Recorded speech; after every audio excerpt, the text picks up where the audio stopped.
ce qui lui permet de suivre, sans être vu, les conversations de son époux avec ses ministres, afin de mieux lui prodiguer des conseils qu'il ne suit jamais aveuglément. Regardez ce grand portrait derrière le bureau. Au travail, le tsar Nicolas II est dominé par la figure plutôt écrasante de son père, l'empereur Alexandre III. Il prolonge sa politique étrangère en devenant un grand ami de la France dont il sera l'allié indéfectible, quitte à mettre sa couronne en danger.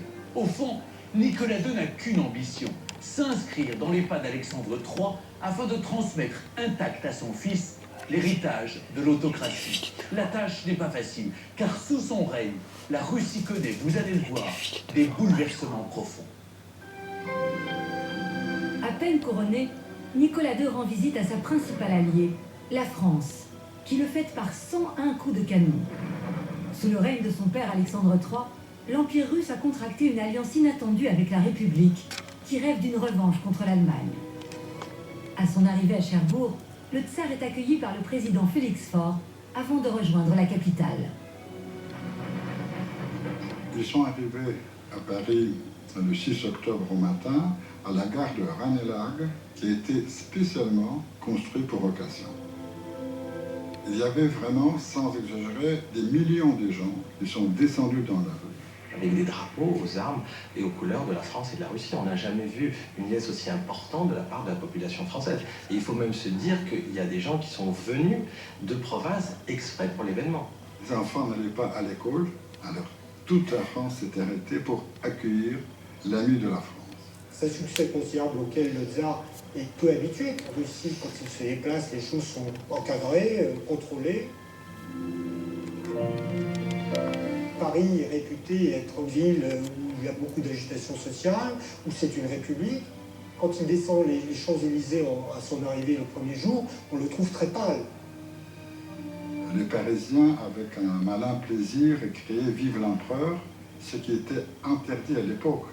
On dit que même à l'époque, si les gens criaient « Vive l'empereur », ils risquaient d'avoir 10 jours de tôle.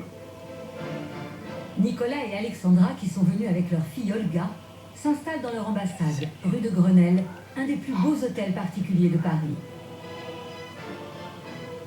Ici, nous sommes au premier étage où se sont déroulées toutes les festivités pendant les visites où il y a eu la réception, le dîner. Et alors, c'est le salon principal de ce palais, salon rouge, où était installé le trône de l'empereur. Elle était là, à cet endroit. À l'époque, à la cour de la Russie, on parlait français, et la culture française était, avec la culture russe, on peut dire sa propre culture. Si pour les rapports diplomatiques, c'était plus facile de se comprendre, parce qu'il n'y a pas de traducteur. Mais la première nuit des souverains russes à l'ambassade est marquée par un incident.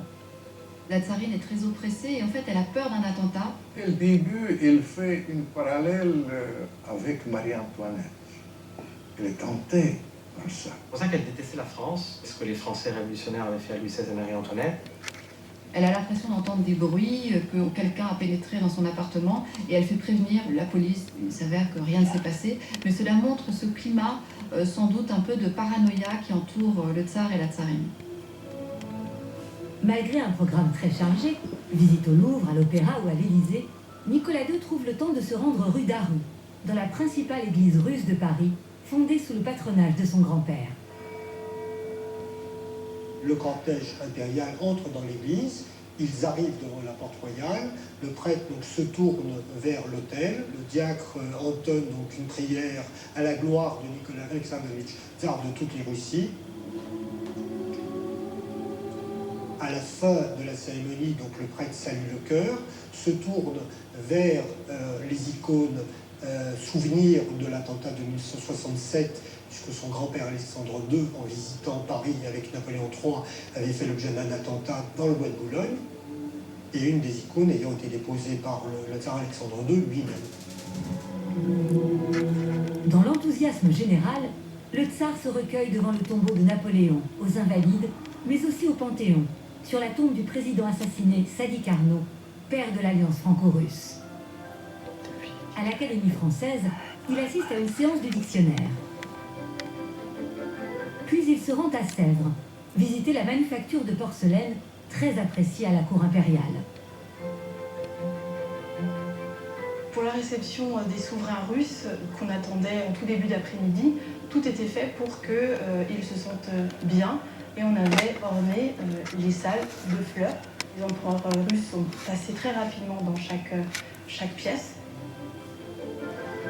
Nicolas et Alexandra sont comblés de cadeaux, dont un gigantesque vase de Nîmes d'1,40 m de haut. On leur offre aussi une surprise. Coralie Cossino, archiviste de la maison, nous conduit au Magot, la surprenante réserve des moules où l'on conserve ce souvenir de la visite impériale. C'est au casier 417 sur la droite. Donc voilà, il y a les deux versions différentes. Donc Nicolas II et Alexandra, c'est l'un. France et Russie, donc c'est l'autre version. Et plus le moule plat original de l'époque. Donc c'est dans ce moule-là qu'a été réalisé le médaillon qui a été offert au tsar et à la tsarine le 8 octobre 1896. De Sèvres, Nicolas II se rend au château de Versailles. Dans ce temple des gloires de la France, il vient assister à un spectacle de la plus grande vedette de l'époque, Sarah Bernard. Nicolas II, avec le président Félix Faure, ont posé la première pierre du pont Alexandre III, qui est devenu depuis le symbole de cette alliance de l'amitié franco-russe. Et ce qui est assez drôle, petite anecdote, c'est que après, bien des années après, pendant la Révolution et ensuite, tous les Russes blancs ou tous les Russes un peu émigrés qui n'avaient pas le sou et qui venaient prendre la protection du pont Alexandre III, la police française avait ordre de ne jamais déloger les Russes qui venaient sous le pont Alexandre III. Alors je crois que Nicolas II est reparti de la France complètement conquis par cet accueil, par la chaleur, par cette amitié du peuple français vers le peuple russe. Il a été marqué jusqu'à la fin de sa vie par cette visite. Mais en Russie, la situation est moins idyllique. Les chemins de fer et l'industrie se développent, et le pays connaît un décollage accéléré qui ne va pas sans douleur pour le peuple. L'artisan de cette politique audacieuse est un ancien ministre d'Alexandre III, Serge Witte. C'est l'homme qui obtient les empreintes en France. Grâce à lui, la France, c'est la caisse. Il n'y a qu'à puiser en France pour avoir du fric. Mais il semblerait que Nicolas n'ait pas vraiment conscience de ses talents et de ses mérites de Witte. Il s'entend mal avec lui et les manières de Witte lui déplaisent fortement. Il n'aime pas les ministres qui sont trop compétents, c'est-à-dire qui le dessaisissent de sa fonction suprême. Sans doute est-ce aussi parce que Witte est un des rares dans son entourage à lui dire franchement ce qu'il pense de la dérive russe. Pour Witte, s'il n'y a pas de réforme politique, la Russie impériale va à sa perte. La société gronde et réclame la liberté. Le plus illustre de ses porte-paroles n'est autre que le comte Léon Tolstoï. Si la Russie a un autocrate en la personne de Nicolas II, elle a une sorte d'autre tsar, un tsar choisi, qui est Léon Tolstoï. Ce grand écrivain est devenu un maître à penser pour la Russie et pour le monde entier d'ailleurs. Il est nimbé de son aura de romancier. En décembre 1901, Tolstoï écrit directement à Nicolas II. L'autocratie est une forme de gouvernement périmé, dit-il, répondant peut-être aux besoins d'une peuplade d'Afrique centrale isolée du monde entier, mais en aucun cas à ceux du peuple russe, qui s'initie de plus en plus au progrès général des Lumières. La violence permet d'opprimer le peuple, non de le gouverner. Nicolas II ne répondra jamais à cette lettre. Alors l'intelligentsia, il ne la supporte pas non plus. Il faut même retirer le mot du dictionnaire. L'intelligentsia, c'est les gens qui parlent. Et les gens qui parlent, ils ne les supportent pas. Pour l'heure, la cour impériale est absorbée par la préparation d'un bal costumé au palais d'hiver. Son thème, l'origine de la dynastie au XVIIe siècle. Pour exprimer cet âge d'or idéalisé qui lui sert de modèle, Nicolas II choisit les habits de son aïeul Alexis, un tsar réputé pour sa piété et sa douceur. Pendant des mois et des mois, les couturiers, les couturières, les petites mains de toute la Russie et de l'Europe entière ont travaillé pour créer des tenues uniques. La tenue de l'impératrice, qui est une longue tunique brodée de fils d'or, de fils d'argent et de perles magnifiques, les pierres qui avaient été brodées qui avait été démonté des diadèmes, démonté des colliers pour apparaître sur la tunique. Et ça incarne la russité retrouvée, en quelque sorte. C'est une valeur de plus en plus forte dans l'idéologie du régime. Il ne regardait pas l'avenir, il regardait plutôt le passé. Donc il y avait une sorte de contradiction totale entre un mystique qui croyait de son devoir de ne rien changer et une société qui croyait que son avenir, ça consistait à savoir changer. Devant l'agitation des universités, des usines et des minorités, Nicolas choisit de durcir la répression. À l'étranger, en revanche, il se veut le tsar de la paix. Depuis sa jeunesse, il passe ses vacances en famille, comme ici au Danemark, avec les souverains de l'Europe. Oncle Bertie, le roi Édouard VII d'Angleterre, ou encore son cousin Willy, le Kaiser allemand Guillaume II. Fort de ses liens privilégiés, Nicolas fonde la conférence de La Haye afin de favoriser le désarmement. Il sera un des premiers à vouloir mettre en avant l'interdiction des gaz toxiques. Aujourd'hui, on dirait des armes chimiques. À l'époque, on dit gaz toxique, mais on mesure quand même à quel point cette initiative en 1899, elle est tout de même extrêmement novatrice. Il a toujours été déchiré entre son tempérament très bon et puis son tempérament plus autocratique, plus autoritaire, ou l'idée qu'il avait de sa mission, qu'il fait hésiter. Et à la fin de l'année 1903, au début de 1904, il bascule en écoutant les conseils que lui donnent ses oncles, que lui donnent les hommes qui dirigent la flotte, l'amiral Abaza, des hommes comme ça, qui lui disent, plutôt que des réformes qui sont un signe de faiblesse, mieux vaut une bonne petite guerre et une victoire, signe de force. Influencé par un lobby affairiste proche de la famille Romanov, Nicolas II se tourne vers l'Orient. Depuis quelques années, la Russie s'est implantée en Corée et en Mandchourie, dans la Chine du Nord, aux grandes dames de son sourcilleux voisin, le Japon, qui ne reste pas sans réagir. Ils font exactement comme à Pearl Harbor. En février 1904, ils déclenchent une attaque surprise sur Port Arthur. C'est vécu comme une agression, puisque les Japonais ont attaqué sans déclaration de guerre. Les Russes se sentent forts, on part se battre après s'être fait bénir sous ces icônes. La grande majorité, ce sont des paysans russes orthodoxes. Et ils ont, depuis longtemps, depuis pratiquement que l'armée moderne russe existe, cette impression d'être les seuls croyants à se battre contre des infidèles. Parce que pour lui, c'était pas une guerre, c'était contre les macaques, contre les Japonais, c'est-à-dire c'était une guerre coloniale pour lui. Mais la croisade tourne court. Nicolas II a sous-estimé la puissance nippone. Désorganisée, isolée à l'extrémité d'un transsibérien tout juste achevé, l'armée russe enchaîne défaite sur défaite, jusqu'à la reddition sans gloire de Port Arthur, début 1905. C'est une humiliation, et en même temps, ça fait remonter toute une tension révolutionnaire qui existait. Depuis 1900, il y a eu des séries d'attentats, il y a eu des ministres assassinés. Donc là, d'un seul coup, tout peut basculer. Le dimanche 9 janvier 1905, une foule immense, emmenée par un provocateur, le prêtre Gapone, a prévu de marcher sur le palais d'hiver afin de demander une constitution. Les manifestants viennent très respectueusement, avec des icônes, avec le portrait du tsar, présenter une pétition. C'est un geste tout à fait à l'ancienne. C'est là que se produit le malentendu. Nicolas II était dans le palais de Tsarskoye-Selo. On lui a dit qu'il se passait des choses. Il n'a pas pris ça au sérieux du tout. Il n'a pas éprouvé le besoin de rentrer. Et l'affrontement a eu lieu.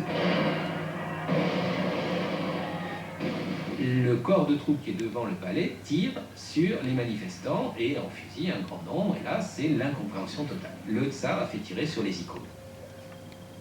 La fusillade fait plusieurs centaines de victimes. Aux yeux de l'opinion, l'image de Nicolas est durablement écornée. On voit s'avancer cette idée d'un tsar sanglant, d'un tsar qui a rompu avec le peuple. Quand il a appris l'événement, avec les milliers de morts qu'il y a eu, il a ensuite pardonné à son peuple de s'être révolté contre lui. Et on mesure à chaque fois, quand on lit son journal ou sa correspondance, le décalage terrible qu'il y a entre le jugement qu'il porte sur les événements au moment où ils se produisent et la réalité de ce qui se joue. Et l'idée que véritablement il faut réformer le système politique et que le tsar doit faire des concessions est une idée qui s'implante profondément dans la société. 15 jours plus tard, la révolution franchit un nouveau palier. Le très réactionnaire grand-duc Serge, oncle et conseiller du tsar, meurt à Moscou sous la bombe d'un terroriste. En quelques mois, c'est la Lali. Face au Japon après la cinglante défaite de Mukden, la Russie perd l'intégralité de sa marine à Tsushima en mai 1905. La mort dans l'âme, Nicolas II demande à vite de négocier l'armistice, tandis que la Russie se soulève, du cuirassé Potemkin, dernier survivant de la flotte, aux grands domaines agricoles. Il y a eu 2000 fermes qui ont été brûlées, des propriétaires qui ont dû quitter les lieux, car la violence de la Révolution de 1905 a été inégalée. Les conseillers de Nicolas II ont dû lui dire qu'il fallait faire une concession, d'où la création, non pas d'un régime parlementaire, mais l'inauguration d'une Douma, c'est-à-dire d'une assemblée où on pourra donner son avis. Tout en évitant de prononcer le mot constitution. Alors c'était le seul mot qui était capable d'apaiser pour longtemps, probablement, l'opposition politique telle qu'il était. Par le manifeste du 17 octobre 1905, Nicolas II finit par renoncer à une partie de son pouvoir. Dans son journal, il écrit « Après une pareille journée, ma tête est lourde et mes idées sont troubles. Seigneur, viens à notre secours, apaise la Russie. »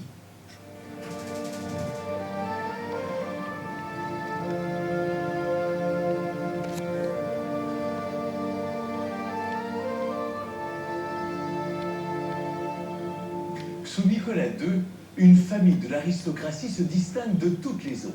C'est celle des princes Yusupov. Le magnifique petit théâtre néo-baroque dans lequel je me trouve est l'un des joyaux de leur palais sur le canal de la Moïka à Saint-Pétersbourg. Nicolas II y assiste parfois à des spectacles avant de dîner en petit comité dans le foyer voisin.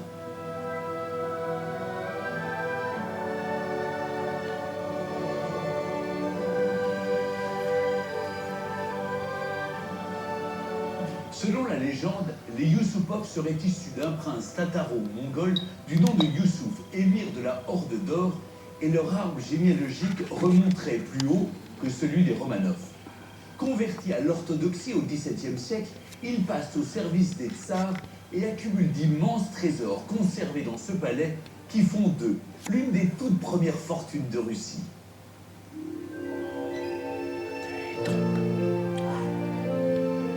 Ces collections sont inouïes, notamment en peinture, et réunissent les plus grands maîtres, comme Rembrandt, Tiepolo, Titien, Poussin, mais aussi David ou Canova.